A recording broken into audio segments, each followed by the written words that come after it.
ہم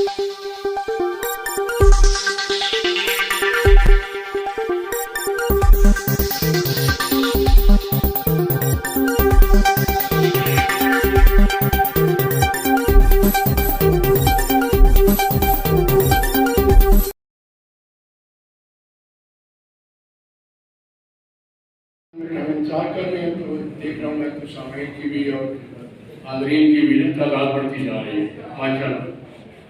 تشریف لے آئیے. ہم تشریف لے آغاز کرتے ہیں آہستہ آہستہ.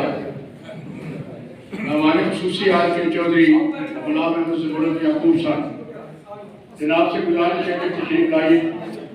آپ نے نشست پر تشریف رکھے. یعقوب زمرد صاحب تشریف لائیے.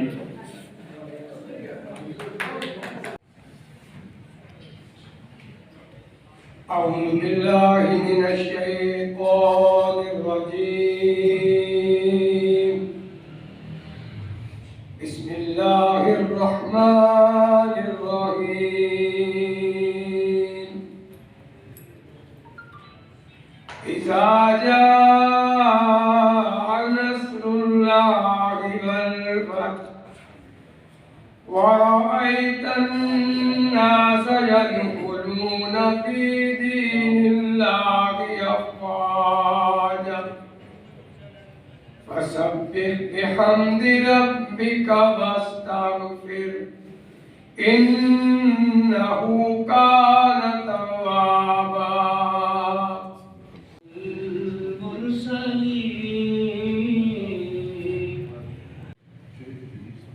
بسم الله الرحمن الرحيم.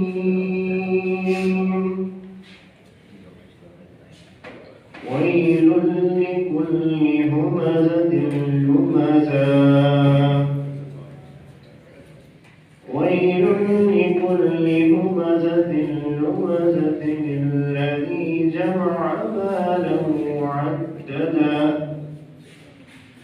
يحسب أن ماله أخلدا. مرسلی تجھ سا کوئی نہیں، تجھ سا کوئی نہیں ہے عقیدہ اپنا، بس دل کو یقین تجھ سا کوئی نہیں، تجھ سا کوئی نہیں. میں دور پیغمبر میں اٹھایا جاتا، کاش میں دور پیغمبر میں اٹھایا جاتا، کاش میں دور پیغمبر میں اٹھایا جاتا، بخدا قدموں میں سرکار کے پایا جاتا. پاکستان مرکز یقین شادمان، پاک سرزمین کا نام، قوت امان، قوم ملک سلطنت آئندہ کا زندہ باد، شاد باد منزل مراد، ہر چنے ستارہ ہو دیدار، رہبر ترقی و کمال، ترجمان ماضی شان حال جان استقبال، سائے خدائے ذوالجلال. پاکستان زندہ باد.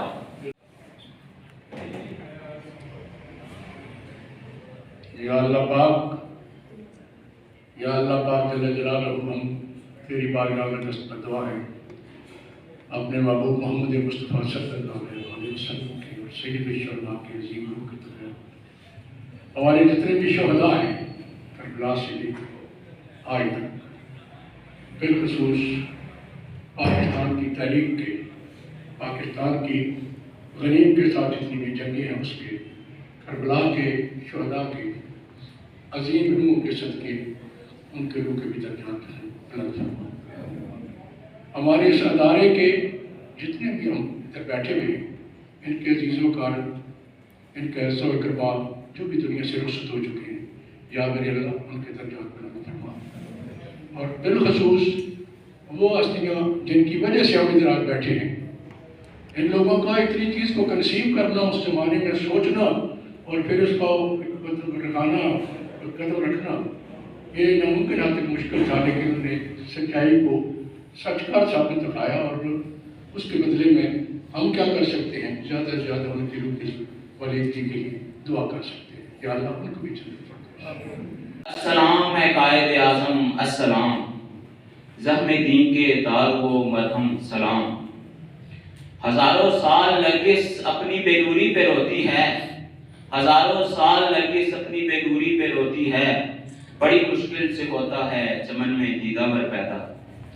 میں سب سے پہلے تو تمام حاضرین کو اپنے عظیم قائد کی سالگرہ پر مبارکباد پیش کرتا ہوں، اور اس کے بعد CDC المرکز کے قائدین بزرگوں کو سلام عقیدت پیش کرتا ہوں، جن کے دلوں میں اپنے ملک و ملت کی جو محبت و عشق موجود ہے وہ ہم نوجوان نسل میں منتقل کر رہے ہیں۔ اور کوئی قومی مذہبی دن آتا ہے تو یہ اسے شاندار طریقے سے منا کر اپنی محبت و عقیدت کا اظہار کرتے ہیں، بلکہ مجھے کہنے میں کوئی اور نہیں کہ یہ ایک چھوٹا سا دبستان ہے جہاں سے حضرت قائد اعظم و حضرت علامہ محمد اقبال اور اپنے مشاہیر کے عظیم کارناموں اور ان کی سیرتوں کی دار کا فیضان و حراک ملتی ہے۔ کا عنوان افکار قائد اعظم پر عمل۔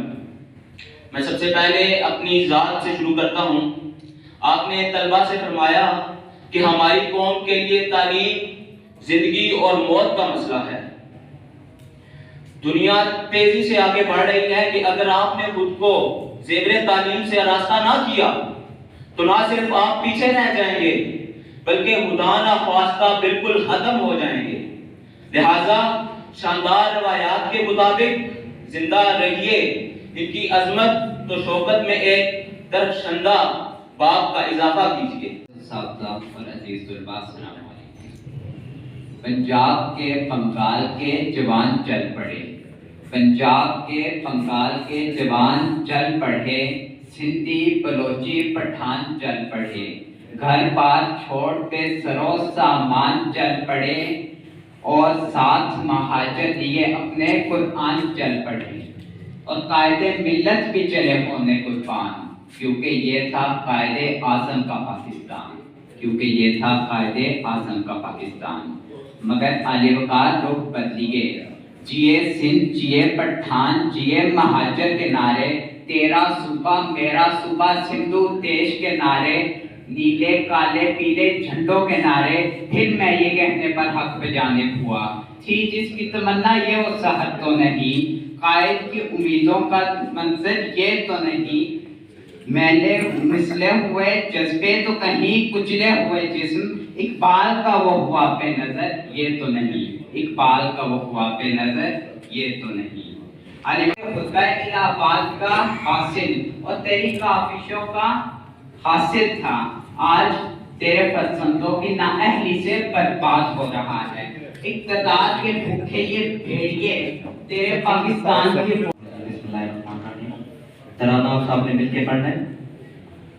یوں دی ہمیں آزادی کے دنیا ہوئی حیران، ہے قائد اعظم تیرا احسان ہے احسان، یوں دی ہمیں آزادی کے دنیا ہوئی حیران، ہے قائد اعظم تیرا احسان ہے احسان، تیرا احسان ہے تیرا احسان۔ ہر سمت مسلمانوں پہ چھاتی تھی تباہی، ملک اپنا تھا اور غیروں کے ہاتھوں میں تھی شاہی، ایسے میں اٹھا دین محمد کا سپاہی، اور نعرہ تکبیر سے دی تو نے گواہی، اسلام کا جھنڈا لیے آیا سر میدان، اے قائد قائد اعظم تیرا احسان ہے احسان، تیرا احسان ہے تیرا احسان، یوں دی ہمیں آزادی کے دنیا ہوئی حیران، اے قائد اعظم تیرا احسان ہے احسان۔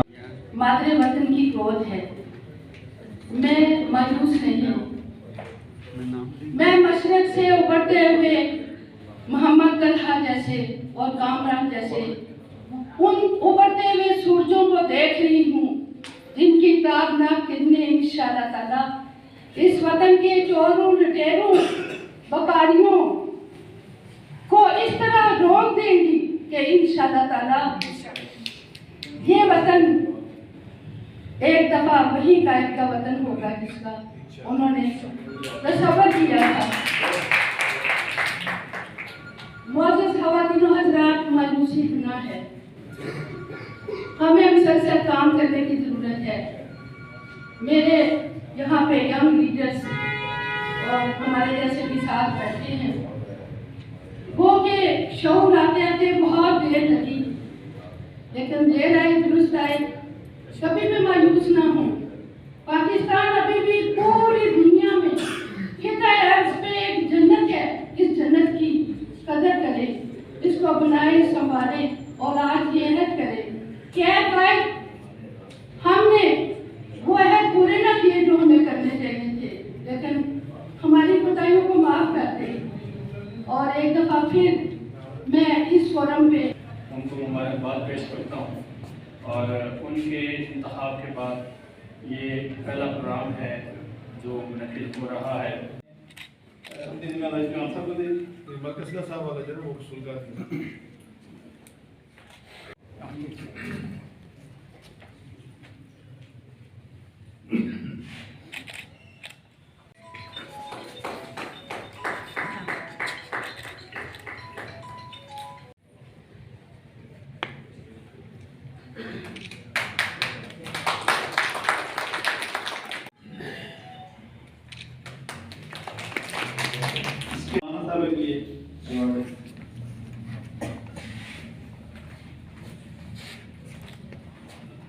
یہ بھی ایک لیونگ لیجنڈ ہے، جہلم کی مدر ٹریسا ہم نے ان کا نام۔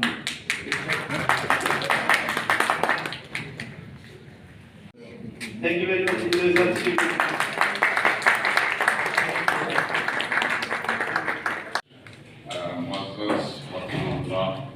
میں سب سے پہلے تو المرکز کا تہہ دل سے مشکور ہوں کہ جب بھی کوئی موقع آتا ہے تو مجھے یہ یاد فرماتے ہیں اور ہر موقع پہ کوشش کرتے ہیں کہ میں ان کا جو ہے اسٹیج کا حصہ بنوں۔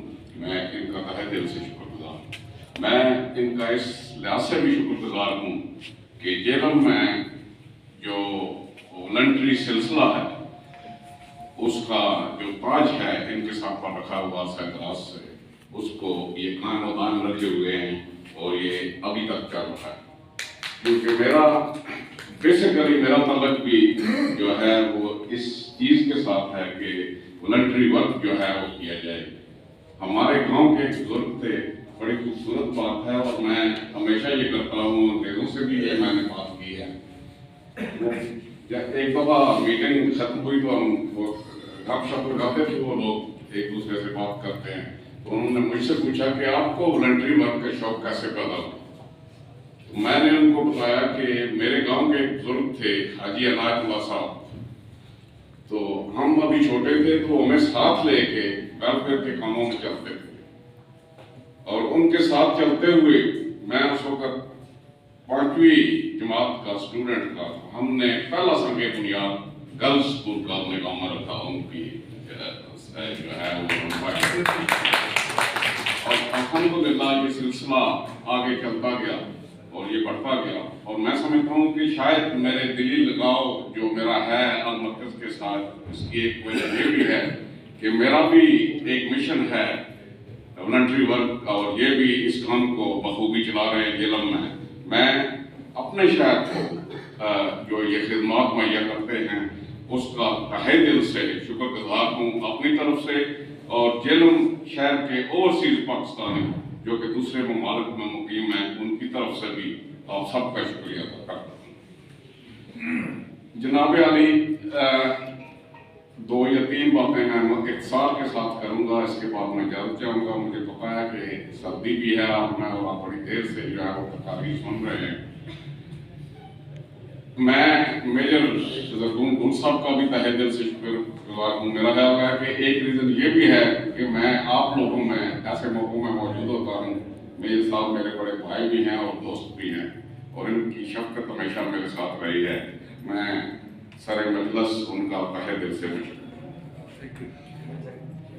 اس کے علاوہ ایک بڑی خوبصورت بات چلی مجلس میں، بڑا مزہ آیا تقریریں سننے کا۔ میں تہہ دل سے گزار ہوں پروفیسر اللہ صاحب کا، ایمان افروز باتیں سنی، پروفیسر سائی صاحب کی باتیں بھی سنی، تو میری بات کا جواب تو بڑے خوش اسلوبی کے ساتھ اور بڑے خوبصورت انداز میں پروفیسر اللہ صاحب نے دے دیا تھا، لیکن میں بھی اس اپنا فرض سمجھتا ہوں کہ میں بھی جب ذکر چلا انٹر کالج جہلم کا جی ٹی روڈ والے کا، تو چونکہ میں بھی اسٹوڈنٹ تھا اور مجھ سے بھی نہیں رہا جاتا، تو میں یہ ضرور بات کروں گا کہ ہاں سڑک پہ لڑکے کھڑے ہوتے تھے، لیکن اس زمانے میں اس کالج نے بڑے بڑے مشاہیر اور ایسے لوگ پیدا کیے جنہوں نے اپنے اپنے علاقے کا نام روشن کیا۔ اور میں اپنی پڑھائی نہیں بیان کر رہا، میں ایک واقعہ اس کالج کے کنٹیکٹ کے ساتھ آپ کو یہ بتا رہا ہوں، اس میں ظاہر مجھے اپنا نام استعمال کرنا پڑے گا۔ وہ یہ ہے کہ 1997 میں پہلی دفعہ لنکاشائر کاؤنٹی کونسل کا ممبر منتخب ہوا۔ لنکاشائر کاؤنٹی کونسل کا جو ایک حلقہ ہوتا ہے، اس کا ممبر الیکٹ ہوتا ہے، اس کا جو حلقہ ہوتا ہے وہ آپ کے ممبر آف پروونشل اسمبلی کے برابر ہوتا ہے۔ تو پہلی دفعہ جب میں الیکٹ ہو کر گیا تو وہاں پہ لسٹ لگی ہوئی تھی کونسلرز کی جو مختلف مواقع پہ جو ہے وہ الیکٹ ہوئے تھے، جن میں سب انگریزوں کے نام تھے، اور الحمدللہ صرف پاکستانی کا اور مسلمان کا میرا نام اس میں میں سلوٹ کرتا ہوں اپنے ان اساتذہ کو۔ اور مجھے حقیقت بھی یہ ہے کہ جب میں وہ اس کے کیمپ میں گیا تو میں نے مجھے جو سب سے پہلے خیال آیا وہ میرے والدین تھے اور میرے اساتذہ تھے، اور ان اساتذہ میں اس انٹر کالج جہلم کے اساتذہ کی شامل۔ تو سائی صاحب لوگ باہر کھڑے ضرور ہوتے تھے، لیکن بڑے بڑے نامور لوگ پیدا ہوئے اس کالج سے۔ اس کالج کے جو پھر اساتذہ تھے جناب شریف کنجائی صاحب، چوہدری اللہ صاحب، پروفیسر نجیب صاحب، میں ان سب کو آج سر مجلس جو ہے وہ سلوٹ پیش کرتا ہوں کہ انہوں نے ہم لوگوں کی زندگی کو بنایا، اور ہم لوگوں نے اپنی مقبول بار کوشش کر کے اپنے اپنے کام کو جو ہے وہ اجاگر کرنے کی کوشش کی۔ ڈاکٹر شہزانہ صاحب چلی گئی ہیں، میں ان کے بارے میں بھی کچھ کہنا چاہتا تھا۔ ان کے ساتھ بھی میری قدر مشترک ہے، وہ جہلم کے چہرے کو سنوارنا چاہتی ہیں اور میں بھی سنوارنا چاہتا ہوں۔ وہ درخت لگاتے ہیں اور ان کی پرورش کرتی ہیں، میں درخت کم لگاتا ہوں لیکن ان کی پرورش زیادہ کرتا ہوں۔ میں ان کو ان کے جہلم کے کام کے لیے، جہلم کو خوبصورت بنانے کے لیے سلوٹ پیش کرتا ہوں۔ تو میں قائد اعظم کے کانٹیکسٹ میں اگر یہ بات نہ کہوں تو یہ بھی زیادتی ہوگی، کیونکہ آج ہم ان کا سیلیبریٹ کر رہے ہیں برتھ ڈے۔ تو میں پچھلے دنوں ایک پڑھ رہا تھا پوسٹ واٹس ایپ پہ، شاید آپ لوگوں میں سے کئی بھی پڑھی ہوگی۔ ایک وقت تھا جب قائد اعظم محمد علی جناح زیارت میں تھے، بہت بیمار تھے، ان کے آخری ایام کا واقعہ ہے۔ تو ان کے مالک خلائی بخش نے دیکھا کہ جو ہے وہ بہت کم کھا رہے ہیں، جو کہ ان کی صحت کو تیزی سے جو ہے وہ تنزل کی طرف لے کے جا رہا ہے۔ تو انہوں نے یہ سجیسٹ کیا کہ ان کے کھانے کا جو ہے نا وہ ارینجمنٹ کیا جائے جناح صاحب۔ تو سب کو پتا تھا، وہ یہاں پہ جو ان کے پرسنل سیکرٹری تھے یا ان کے جو مبالغ تھے، کہ یہ کپورتھلا برادرز تھے اس وقت کے باورچی، کہ وہ ان کا کھانا جو ہے وہ جناح صاحب کو بہت مضبوط تھا۔ ان کی تلاش کی گئی، وہ لاہور میں ہوتے تھے، لاہور سے پتہ چلا کہ وہ لائن کو اس وقت کے لائن کو خوراک کے فیصلہ باد میں، تو ان کو بلایا گیا، لے کے ان کو زیارت لے لے گئے تو واقعی قائد اعظم محمد علی جناح نے وہ 2-4 نوالے لیے اس کھانے کی اور پوچھا کہ آج جو ہے وہ کھانے کی ترکیب جو ہے وہ مختلف کیوں ہے. تو انہوں نے بتایا کہ اس طرح ان کو بلایا گیا. انہوں نے اپنی ذاتی چیک بک منگوائی, ان باورچیز کا حساب کتاب کیا اور ان کو انعام دے کے فرق کیا. انہوں نے کہا کہ ان کا یہ کام نہیں ہے کہ یہ گورنمنٹ کے خزانے سے کسی لیڈر یا کسی وزیر اعظم کو کھانا پرووائڈ کریں. یہ میرا ذاتی کھانا تھا, میں اس کا خود بل پے کروں گا اور ان کا شکریہ ادا کر کے ان کو یہ تھی ایک گائیڈ لائنز جو ایک معاشرے کو, ایک ملک کو چلا کر ترقی کی منازل کی طرف لے جانا چاہتی تھی. پھر ایک اور بات, میں یہ باتیں چند باتیں اس لیے بتا رہا ہوں کہ ہم ان کو مشعل راہ بنانا چاہیے, کیونکہ انہوں نے ہم پر احسان کیا, ہمیں ایک ملک دیا, ایک معاشرہ دیا اور عزت سے رہنا سکھانے کا جو ہے موقع فراہم کیا. میرا ناطق قابل احترام حضرین محفل, السلام علیکم. آج کیونکہ جو سبجیکٹ ہے وہ قائد اعظم صاحب کا ہے, تو میں ایک تھوڑا سا اس سال جو ہے نا ایک تحریک کا اس کے بارے میں ذکر کرنا چاہتا ہوں. ایک بہت فیمس بک ہے فریڈم ایٹ مڈ نائٹ, بے شمار لوگوں نے پڑھی ہوگی. It's one of the best book class کی جاتی ہے پارٹیشن کے اوپر. ڈیوریشن اس کا 1946 سے 47 تک ہے, 1 سال کے اوپر ہے. لوگ اتنی موٹی بک ہے اور بڑی تفصیل سے لکھی گئی ہے. اس میں ایک چیپٹر ہے جس کا نام ہے دی, اچھا میں نا تھوڑی سی انگریزی بھی بولنا چاہوں پر میری اردو ختم ہو جائے گی, میں تھوڑا سا انگریزی یوز کروں گا. وہ بھی ختم ہو جائے, اب اشارے کرنے کی بھی اجازت ہے. پنجابی تحریر ہے نا. اس میں نا ایک چیپٹر ہے, وہ چیپٹر کافی بڑا ہے اور بڑا تفصیل سے لکھا گیا. اس کا نام ہے the biggest secret of the century. تو اس میں نا بڑے ڈیٹیل سے وہ رائٹر ہیں, 2 رائٹر ہیں. میں تھوڑا سا نا یہ بھی میں کیونکہ I am little bit of student of history, تو ایک ہوتی ہے ٹیکسٹ بک ہسٹری, جو وقت کی حکومت جو ہوتی ہے وہ انہیں اس وقت کی جو حالات ہوتے ہیں, اس وقت کی جو پالیسیز ہوتی ہے گورنمنٹ کی, وہ ہسٹری اس طرح کر کے لکھتے ہیں جو زیادہ تر ملک کی وہ کیا جو لائن ہوتی ہے اسے ٹو کر رہے ہوتے ہیں. اور ایک ہسٹری ہوتی ہے جو ریسرچ کر کے دوسرے لوگ لکھتے ہیں. مثلا یہ جو 2 رائٹر ہیں نا اس بک کے, ایک ہے لیری کولنز, وہ برٹش تھا, اور دوسرا ہے ڈومینک پیئر, وہ فرینچ تھا. انہوں نے یہ لکھے, بڑی مشہور تھا. اس چیپٹر میں جو وہ بات لکھتے ہیں نا, وہ کہتے ہیں کہ جب قائد اعظم اپنے ڈاکٹر کو پٹال تھے, ان کے دوست بھی تھے, ان کے پاس گئے, دس از 446, اور انہوں نے ان کو چیک اپ کیا. تو انہوں نے باہر بٹھایا قائد اعظم صاحب کو, تو ان سے کہا کہ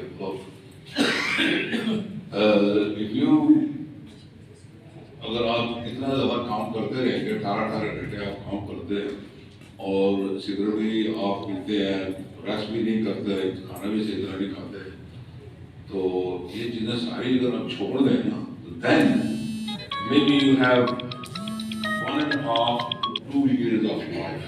اگر یہ ساری چیزیں چھوڑ دیں گے تو صرف 1.5-2 سال آپ کے لیے کیونکہ ان کے ٹیوبرکلوسس ٹی بی سے کہتے ہیں.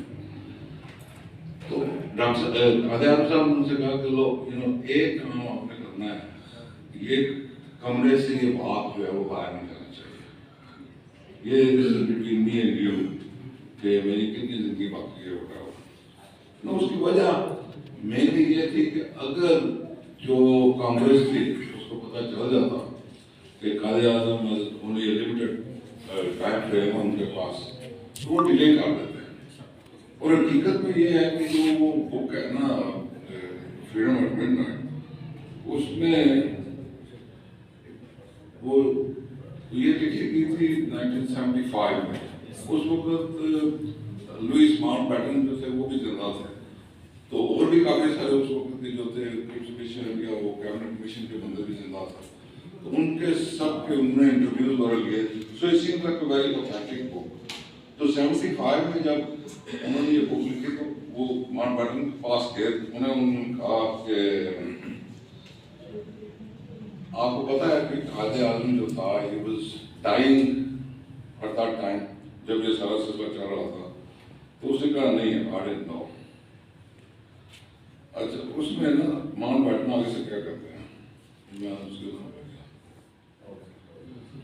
یہ ماؤنٹ بیٹن کہتے ہیں the late Lord Louis Mountbatten said he would not have partitioned the subcontinent into India and Pakistan if he had known Pakistan's independence leader was about to die of tuberculosis. So this is a big fact. یہ independence میں مل نہیں سکتی تھی اگر یہ راز جو ہے وہ باہر نکلا تھا. تو اس طرح انہوں نے یہ ان کی پرسنالٹی کا ایک حصہ تھا کہ وہ کسی کو اس طرح کسی کو نہیں بتاتے تھے. پھر ایک اور بڑی اچھی ایک اچھا رائٹر ہے جو اس کا نام ہے اسٹینلی وارپورٹ, وہ کیلیفورنیا یونیورسٹی لاس اینجلس میں پڑھاتا تھا, کوئی 1952 سے 59 سے پڑھاتا رہا. تو recently he died I think 2019. تو اسٹینلی وارپورٹ کی ایک کتاب ہے جناب پاکستان. اس کو تھوڑی سی کنٹروورشل بھی تھی, اس میں کافی ساری چیزیں لکھی ہوئی تھی, بلکہ پاکستان میں وہ بین ہو گئی تھی جب اس نے فرسٹ ٹائم لکھی تھی, لیکن ود سم موڈیفیکیشن جو ہے وہ پاکستان میں بھی مل جاتی ہے. اور اس بندے نے نا وہ تقریباً 4-5 سال جو ہے ریسرچ کی تھی. ویسے is a professor of Asian history, South Asian history, تو ویسے بھی جانتا تھا. لیکن وہ خوبی کی بات یہ ہے کہ جب وہ ریسرچ کر رہا تھا تو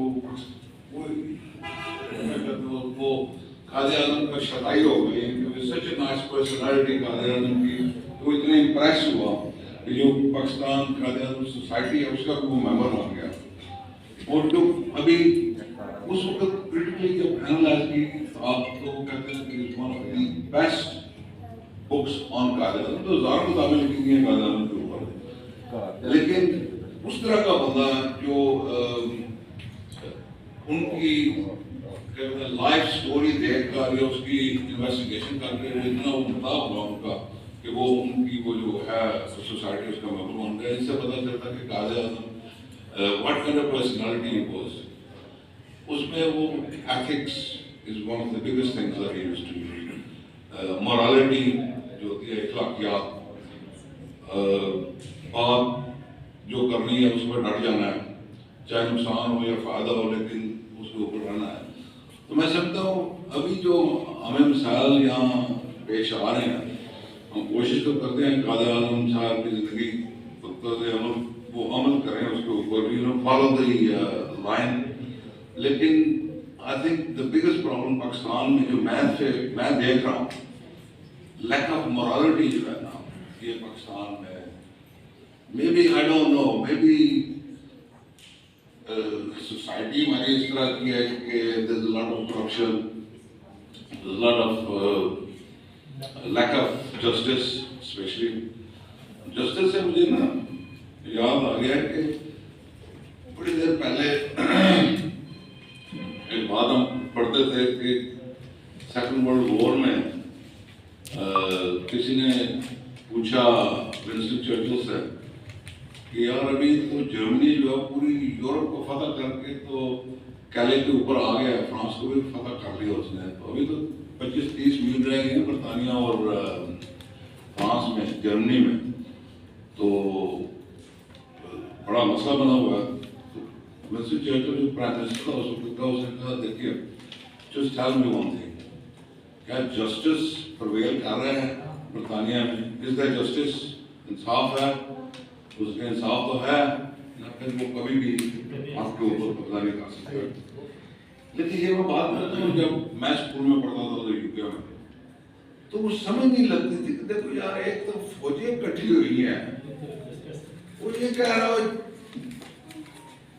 آپ کا جسٹس سسٹم چل رہا ہے، what's that got to do with these two things؟ کوئی اتنی سمجھ نہیں تھی، تو اب سمجھ لگی ہے کہ جس ملک میں جسٹس ہو، انصاف ہو، اس ملک کو کوئی پتہ نہیں کر سکتا. اور انفارچونیٹلی آج ہماری جو جوڈیشری ہے، میرا پوری دنیا میں اگر 150 ملک ہے نا تو یہ کم ایٹ 140 کرپشن میں.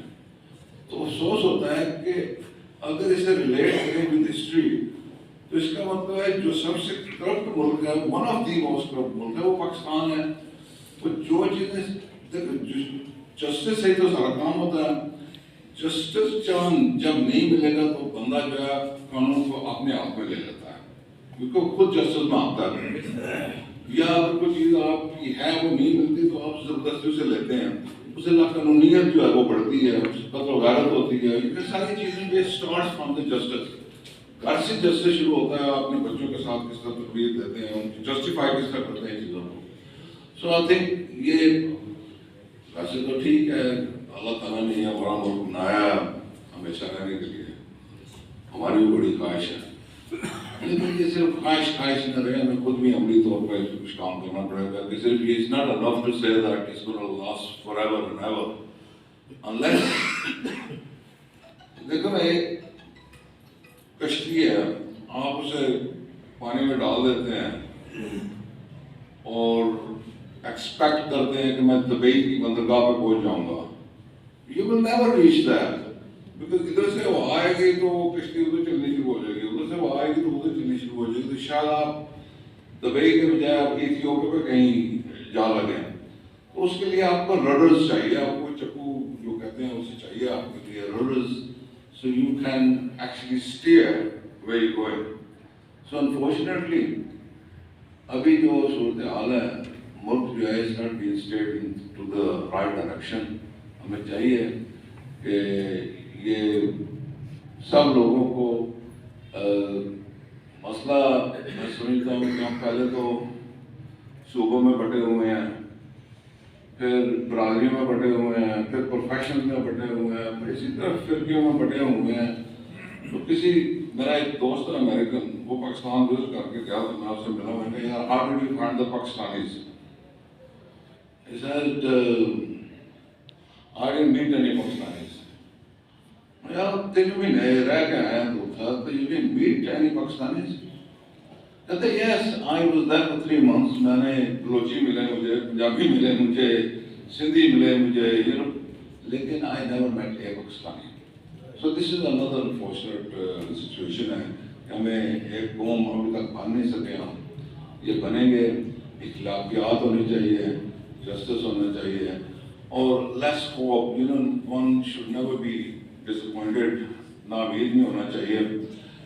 مجھے امید ہے، بلکہ میں کل ہی ایک رپورٹ آئی ہے یورپین ایک بزنس اسکول ہے اس کی، تو انہوں نے کہا کہ پاکستان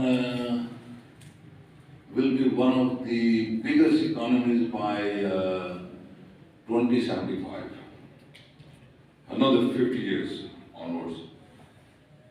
وہ بھی پھر اس نے کہا کہ it will be the biggest economy in the world, one of the biggest.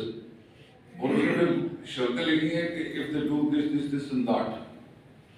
اس میں سب سے بڑی چیز کیا ہے جو ہمارے بچے بیٹھے ہیں، we need to guide them, we need to give them the کیا کہتے ہیں اوزار، یا جو جو ایجوکیشنل جو چیزیں چاہیے، اپنا research and development like that. تو پھر ہماری آبادی کے حساب سے we can be one of the biggest economies in the next 50 years. Only if we steer the boat to the right direction. تو مجھے امید ہے پاکستان انشاءاللہ ترقی بھی کرے گا. کچھ غلطیاں بے شمار ہماری ہو گئی ہیں، ایک دو چیزیں اور بھی میں شیئر کرنا چاہتا تھا آپ کے ساتھ، لیکن ٹائم بڑا کم ہے. بلکہ ایک چھوٹی سی کر دوں کہ قائد اعظم جب زیارت میں آخری دنوں میں رات ہے تو یہ قدرت اللہ شاہ صاحب اپنے کتاب میں لکھتے ہیں کہ وہ کہتے ہیں کہ رسول میں یہ چیف سیکرٹری لگاتے ہیں. یہ ادھر گئے اس وقت کے جو میں نام نہیں لیتے، اس وقت کے سب سے بڑے جو لیڈرز ہیں نا ان کے ساتھ ان کا پتہ کرنے کے لیے. تو فاطمہ جناب نیچے تھی، ان کو ملا تو انہوں نے کہا کہ قائد اعظم صاحب سے ملنا. تو یہ قائد اعظم صاحب کے پاس گئے تو انہوں نے بڑے بیمار تھے کافی، لیکن انہوں نے کہا نہیں اتنے دور سے آئے ہیں انہیں آنے دو.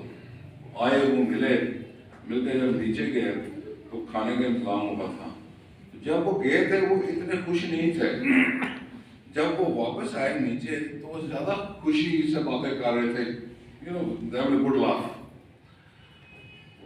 تو قدرت اللہ شاہ بھی کتاب لکھتے ہیں کہ جب انہوں نے دیکھا کہ قائد اعظم صاحب بڑے کمزور ہیں، it's not going to last very long، وہ زیادہ خوش تھے.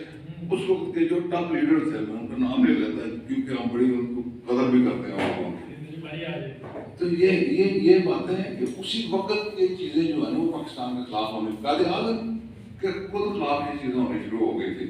So ultimately it didn't survive. تو اس کے بعد جب وہ رڈرلیس شپ ہو گئی نا ہماری 1948 میں، کیونکہ شپ کو اسٹیئر کرنے والا جو تھا وہ تو مر گیا. انفارچونیٹلی آہستہ آہستہ کرتے کرتے ہم یہاں پہنچ گئے. لیکن وی آر کانفیڈنٹ دیٹ ہماری جو نیکسٹ جنریشن ہے انشاءاللہ آپ جیسے ٹیچرز ہوں گے انہیں موٹیویشنل تعلیم دی جائے and we could be one of the good nations in the world. تو اسی ساتھ میں اجازت لیتا ہوں. Thank you very much. آپ لوگوں ٹائم ہو گیا اور کافی موضوع پہ ڈسکس بھی ہو گئے. میں آپ تمام کا شکریہ ادا کرتا ہوں کہ آپ اس سردی کے موسم میں اتنی دیر بیٹھے رہے ہیں. اور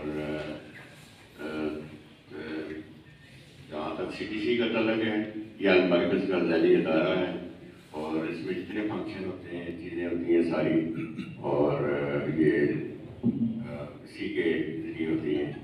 اور الحمدللہ ہماری ساری ٹیم جو ہے وہ کافی محنتی اور ہر مسئلے پہ بولنے والے ہیں.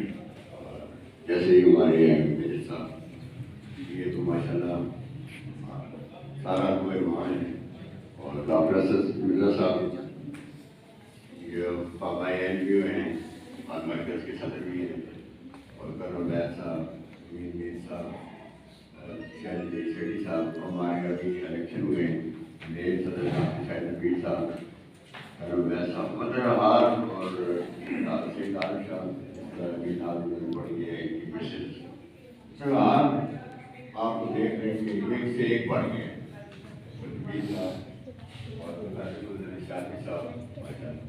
اور اس میں جو ہے ہمارے سائے صاحب پرنسپل صاحب، تو باقی لوگوں کی بڑی معاونت رہتی ہے ہمارے ساتھ. تو میں سب کا ایک دفعہ پھر سے شکر گزار ہوں. اور یہ ہمارے نجیب صاحب تشریف لائے ہیں، ان کا احمد صاحب کا سب کا بہت بہت شکریہ. تھینک یو ویری مچ.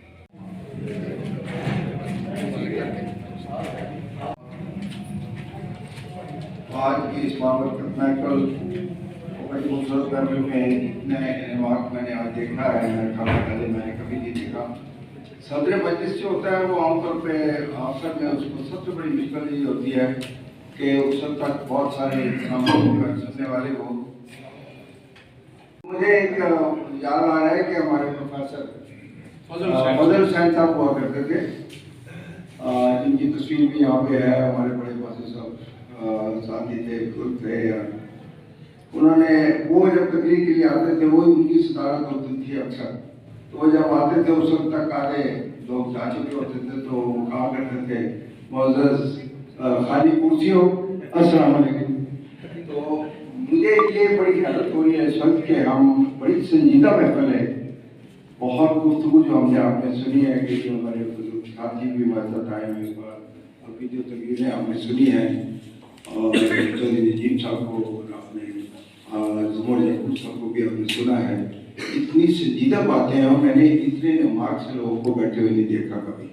تو یہ ایک مثبت پہلو ہے کہ دیر سے صحیح لیکن کچھ جذبہ جو ہے ابھی قائم لگتا ہے کہ پاکستان کو بنانے کے لیے.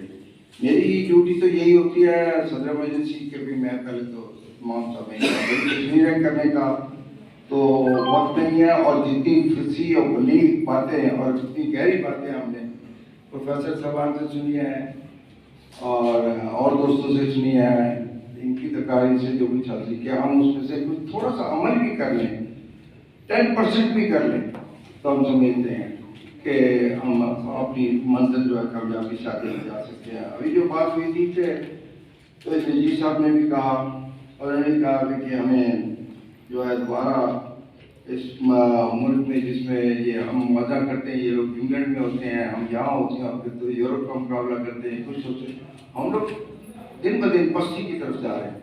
تو اس کے لیے میں سمجھتا ہوں کہ سب سے بڑی ضرورت اس ملک کو جو ہے اس وقت سوشل ریولیوشن کی ہے، اور یہ ایک انقلاب چاہیے۔ وہ کس طرح آئے گا کہ جس کے اندر ہم اپنے لوگوں کو جس تہذیب کے ذریعے کے نام پر ہم اس ملک کو بنایا ہے، اس کے عملی طور پر ہم اس کو کس طرح بنا سکتے ہیں۔ تو مجھے خوشی ہوتی ہے پروفیسر صاحب کو بھی دیکھ کر، اور کسی بڑے بہت عرصے سے ہمارے ساتھ ہیں، انہوں نے جس طریقے سے اپنے، میں ہمیشہ کہتا ہوں یہ گورنمنٹ کالج نہیں، ابھی کے ہوتے ہوئے تو مجھے محسوس ہوتا ہے کہ یہ جی سی لاہور کے مقابلے میں آگے بڑھ رہا ہے، اور یقیناً یہ ایک اپنا بہترین ادارہ پاکستان میں جو بنے گا، اور جہلم سے ہی تحریک اٹھے گی۔ تو ہمارا جو سب سے بڑا قول ہے قائد اعظم کا ایمان، اتحاد اور تنظیم، ہم نعرے تو بہت لگاتے ہیں اس کے اوپر، بہت کچھ کہتے ہیں، لیکن ہوتا کیا ہے کچھ بھی نہیں۔ اگر ان میں سے ایک بھی اگر ہم مستقل مزاجی سے ہم اس پر عمل کر لیں تو ہماری کامیابی سے۔ میری آج اور تو تقریر کا کوئی مقصد نہیں تھا اس موضوع کے حوالے سے، بہت اچھی باتیں جو ہو سکی اس کو کرنا۔ میرے دل میں ایک کام اور بھی تھا کہ آج برسی ہے ہمارے جہلم کے پانی، پاکستان کو بن گیا تھا لیکن جو جہلم میں المرکز کے پانی ہیں، ڈاکٹر مرزا مرحوم، ان کی بھی آج برسی ہے، تو میں ان کے بارے میں بھی کچھ الفاظ کہوں۔ تو اتنا بڑا یہ موضوع ہے کہ میں اس کو دوسرے میں تو بند کر نہیں سکتا، کہ آپ کے سامنے میں ان کی ہسٹری بھی آپ نے لکھی ہوئی ہے۔ اگر مجھ سے تھوڑا سا اپنے آپ کو بھی کرنے کے لیے کہ کچھ تھوڑی سی یاد آنی، اور کچھ جو دوست جن کی عمریں 40 سال سے بڑھ کر ہیں، ان کو تو کچھ نہ کچھ جہلم کے حوالے سے، مرزا افطار کے حوالے سے، ڈاکٹر مرزا کے حوالے سے، کیونکہ ابھی تک جو بزرگ لوگ ہیں ان کے جو اولادیں آگے آتی ہیں تو وہ شاید ڈاکٹر چندان میں آ کے پوچھتی ہیں کہ حقیقی اسپتال کدھر ہے، صدیقی اسپتال جانا ہے، وہ ان کو مرزا اسپتال کا نہیں جاتا وہ جو، اور یہ تو وہ ضرور ان کو کوئی نہ کوئی جھلک ملتی ہوگی۔ تو یہ میں اس حوالے سے کچھ تھوڑا سا مختصر کوشش کروں گا کہ زیادہ ٹائم نہ لوں، مختصراً میں بتاؤں گا۔ ویسے جو کتاب ہے ان کے بارے میں، جو جس طرح ڈاکٹر غلام ہماری بہن، انہوں نے اتنی محنت کر کے وہ ایک کتاب لکھی ہے افکار ڈاکٹر مرزا، وہ اگر آپ پڑھیں، میرا خیال یہ ہے کہ اگر اس کی جلدیں یہاں پر میسر ہو جائے، کم از کم المرکز کے جو ممبران ہیں اور سی بی سی کے جو ممبران ہیں وہ اس کو ضرور پڑھیں، اور ان کے اندر سے آپ کو اس ساری جدوجہد کا جو مرکز کے حوالے سے ہوئی ہے اس کی ساری تصویر آپ کے سامنے آ سکتی ہے۔ تو وہ اگر اس کے اندر ابھی جلدیں اگر موجود ہیں تو ہماری سی بی سی کے تو وہ بہتر ہوگا۔ تو یہ مقصد ہے یہ کہ 27 دسمبر کو وہ ان کی شادی کا بھی دن تھا اور ان کی وفات کا دن تھا۔ یہ 1977 میں 1977 تقریباً 40 سال ہو گیا ان کو۔ یہ یادگار تحفہ المرکز انہیں کی صورت میں ابھی بھی مضبوط پلانوں پر کھڑا ہے۔ مختصراً یہ کہ پیدائش ان کی جو ہے 1926 میں ہوئی، 1951 میں وہ کنگ ایڈورڈ میڈیکل کالج سے ڈاکٹر بن کے اپنے بھائی ڈاکٹر صدیق مرزا اور والد ڈاکٹر حمید بیگ کے ساتھ مرزا افطار میں معاون بنے۔ 1953 میں شادی ہوئی ڈاکٹر گلشن حقیق مرزا جو ہماری جہلم کی بہت معروف اور المرکز کی بانی میں تھے، اپنے ڈاکٹر حقیق صاحب کے ساتھ شانہ بشانہ انہوں نے جتنی محنت کی اس کے لیے۔ اپنے والد صاحب کی صحبت میں علمی ادبی ثقافتی سیکٹروں میں بڑے لیڈر جلندھر میں ان کا بہت تسلسل تھا اس علاقے میں، اور ہم لوگ بھی وہاں سے کے وقت 1947 میں ہی آئے۔ ناظرین، اگر آپ کو ہماری یہ ویڈیو پسند آئی ہے تو بیل کے آئیکن پہ کلک کریں۔ مزید اچھی معلوماتی ویڈیوز دیکھنے کے لیے ہمارے چینل کو ضرور سبسکرائب کیجیے گا۔ دیکھتے رہیے پال